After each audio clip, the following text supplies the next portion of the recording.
આજ તો સાંજ પડતા જ મહેન્દ્ર કહે તૈયાર થઈ જતો ને ફરવા લઈ જાઓ. મહેન્દ્ર બીજે ક્યાંય નહીં પણ આ બીચ ઉપર ફરવા લઈ આવ્યા હતા. મને કે હાલ તને બીચ ઉપર ઇવેન્ટ જોવા લઈ જાઉં.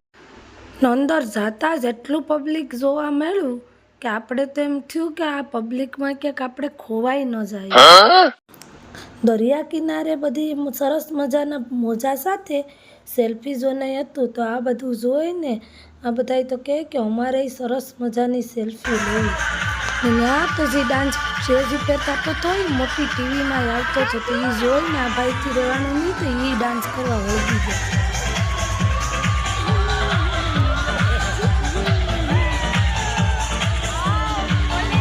તો તમને આવું બધું ગમે કે કેમ? તો કમેન્ટ કરીને કહેજો. આનો પાર્ટ 2 આવવાનો છે. તો ફરી મળીશું નવા વિડીયોમાં. જય મુરલીધર. Like, share, subscribe.